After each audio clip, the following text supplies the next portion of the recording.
Welcome to Thursday, March 2nd, 2023. Apologies for my voice, working through a cold right now. So I'm going to kind of go through this rather quickly so you don't have to hear all the scratchiness. This podcast brought to you by Cowboy State Daily and WYDOT. Well, we've got a small break in the weather today.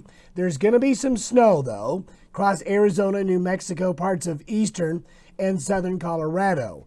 Elsewhere, though, generally a break in the weather pattern, but it is going to be chilly out there and brisk as cold air came in behind yesterday's weather system. We've got two small systems coming, one Friday and one Sunday, that will be bringing more snow to the mountains, a little bit of snow shower activity on the plains, but it'll be the high country that again gets more snow. Next week, folks, the pattern continues to look cold and it looks active. Model disagreement continues. We're still looking at potentially a larger weather system towards the middle of next week. But what ends up happening with that system, we're just going to have to wait and see what happens.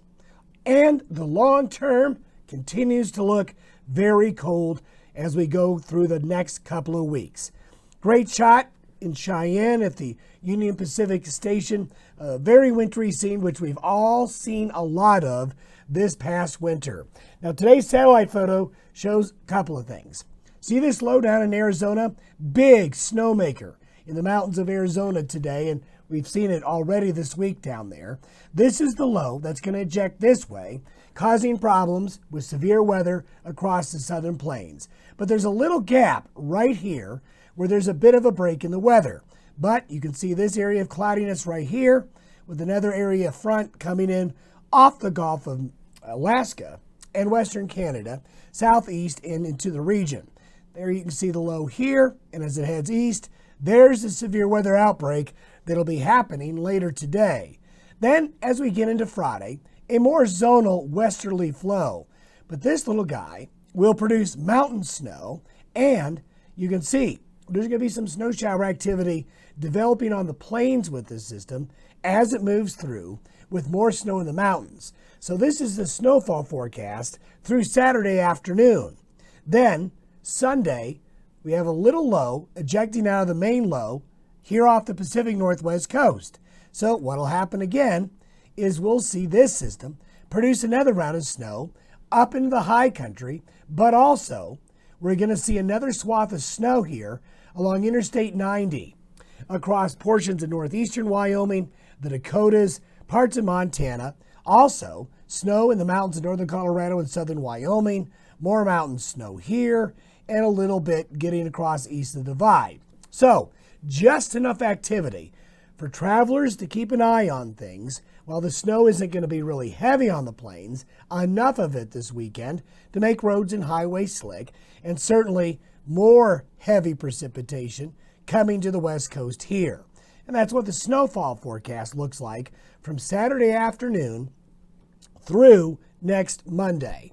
So travelers, keep that in mind.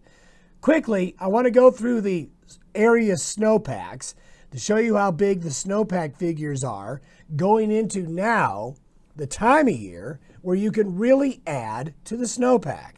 So you can see the snowpack, all the blue and green means above average snowpack. Wyoming snowpack doing tremendous. Colorado, with the exception of the Arkansas, doing tremendous. Utah, the entire state just buried in a very big snowpack. I mean, you've got snowpack numbers here in early March that are over 200% of normal. Now, 200% of normal in December or January is one thing, but when it's that high in March, that's a lot of snow. Look at Arizona. Crazy amounts of mountain snow in Arizona so far this season, and they're going to add to those totals today. And then you can look at the Sierra Nevada, and you can look at the drainages in the Great Basin. Just amazing amounts of snow. Now, I want to talk a little bit about next week. This is why we have some concern about the middle of next week. Still have a lot of disagreements in the modeling. This is the European model for next Thursday. Low towards the four corners. The GFS, or the American model, delays the low, holds it off the west coast, but nonetheless is showing a larger trough approaching. The Canadian model isn't very excited. It's colder, it's a little snowy, it's quite cold actually, but it's not a big storm system. So we'll see what pans out, but trouble could be brewing for a larger storm system in the west towards the middle of next week that we need to keep an eye on. Need to keep an eye on it, not only for the threat of snow, but no matter what model ends up being correct, all the models predict it to be very cold next week. There's your temperature anomaly by next Thursday, and this is why the National Weather Service official 8 to 14 day forecast for the country from March 9th through the 15th looks like this. So, bad news for your utility bills once again. Sorry about the voice. Hopefully it's better tomorrow. We'll see you then.